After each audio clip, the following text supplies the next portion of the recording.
Someone paid for standing too close to me, not loudly, not privately this time, but in front of everyone, and that was how I knew the rules had shifted again.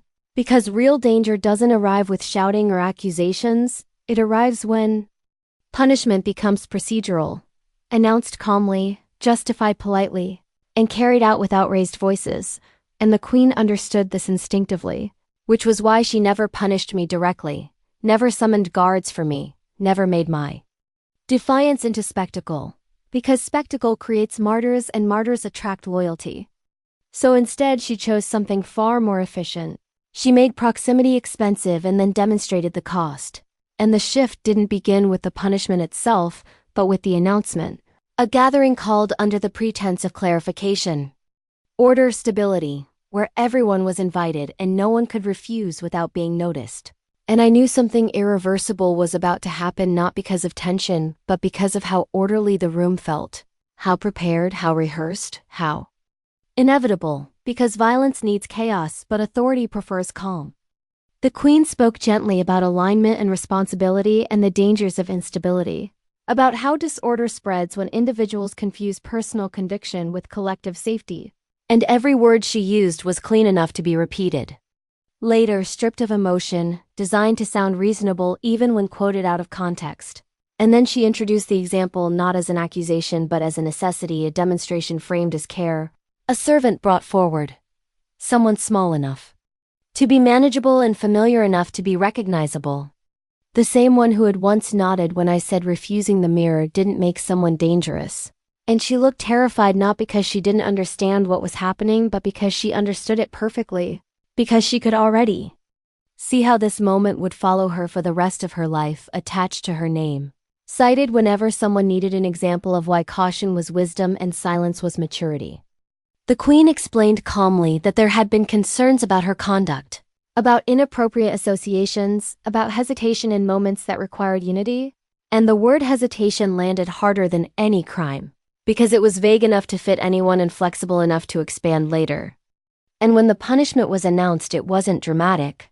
Number execution, no dungeon, no blood, just reassignment, public removal from her post, loss of position, loss of protection, framed as corrective rather than cruel, and the room stayed silent as guards escorted her away, not roughly, not cruelly, just efficiently.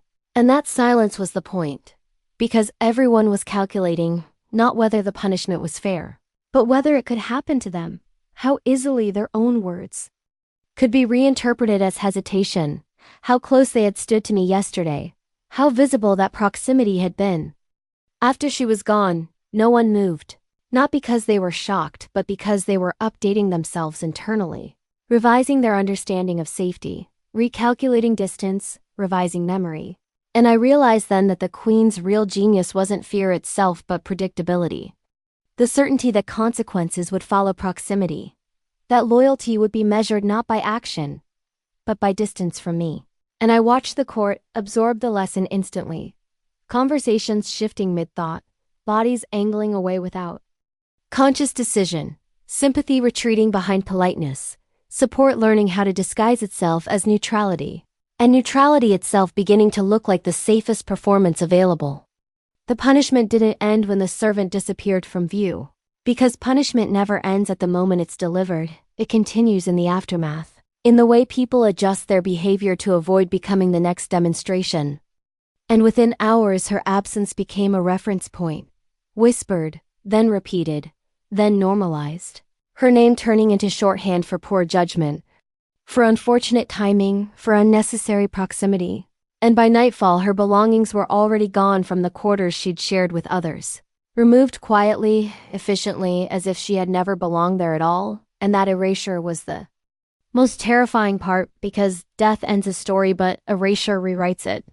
That was when I understood that this was no longer just about control but about memory. About who would be remembered as reasonable and who would be remembered as reckless. And how easily the line could be redrawn after the fact. And I wondered, briefly, not for the first time, whether I had miscalculated, whether staying had been a mistake. Because this was the first moment when the cost of proximity wasn't abstract anymore. It had a face, a voice, a history, and it had been removed. With paperwork and soft words and a smile. The queen never looked at me during any of this, not once, and that was deliberate, because eye contact would have acknowledged a contest, and contests imply the possibility of losing. So instead she spoke to the room, to the idea of stability, to the invisible future where everything would be calm again if everyone behaved correctly. And when she dismissed the gathering, it was with reassurance rather than threat, reminding everyone that unity was protection and alignment was safety. And people nodded not because they agreed, but because agreement felt lighter than doubt. In the days that followed, the pattern repeated without needing to be announced. Small corrections, quiet warnings, subtle removals, nothing severe enough to provoke outrage, nothing mild enough to ignore. And I realized that the brilliance of the Queen's strategy was in its scalability, because it taught people how to discipline themselves in advance, how to step away from risk before risk ever had to be named. And that was when fear stopped feeling like coercion and started feeling like common sense, like maturity, like responsibility. Some people stopped speaking to me altogether. Others maintained polite distance, carefully measured smiles. Conversations kept just shallow enough to remain safe, and a few fewer every day stayed exactly where they were, not loudly, not defiantly, just present, and their presence carried weight now. Not admiration but consequence. And I saw how quickly loyalty becomes expensive once it's noticed. That was when the prince returned, not as a hero or a solution, but as a witness. Standing apart, watching carefully. Because heroes lose authority when they stop being answers and start being examples. And he saw what I saw, that the queen no longer needed poison or judgment or even narrative. She had outsourced enforcement to procedure, and procedure does not argue, does not negotiate, does not feel, and when systems reach that stage, intent stops mattering altogether. The first person to speak after the pattern became clear didn't defend me, didn't challenge the queen, didn't protest the punishment, they defended themselves. A courtier asking carefully whether association constituted disloyalty, framing it as a request for guidance rather than protest. Because guidance feels safe and protest feels memorable. And the queen replied gently that loyalty was demonstrated through alignment, not intention, and that stability required shared direction, not individual interpretation. And the room accepted that answer because it offered safety without rules and rules without accountability, a structure that protected power while exposing everyone else.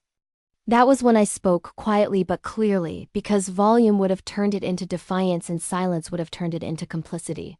Saying that someone would always pay, and when the queen replied calmly that it was for instability, I corrected her that it was for proximity. And that was the moment the truth settled over the room. Because this wasn't about right or wrong or even about me, it was about who would be sacrificed so everyone else could feel normal again. I didn't accuse anyone, didn't point, didn't demand. I just looked around and said they didn't have to agree with me. They just had to notice who kept being chosen, and no one answered, because answers create records and records create risk, but something broke anyway. Because once a crowd sees punishment made transferable, fairness becomes unavoidable. And fairness is the one question power hates because it cannot be proceduralized without exposing itself. That night the palace felt different, quieter but heavier, as if the walls themselves had learned the lesson. And when the mirror spoke again without being addressed, calmly logging enforcement stabilized through visible compliance and deterrence. Achieved, I didn't respond. Because I already knew what came next. That when systems fail and stories collapse and heroes step aside, power doesn't stop, it simplifies. And the next person who would pay would not be the weakest or the loudest, but the one whose punishment would teach the fastest lesson to the greatest number of people.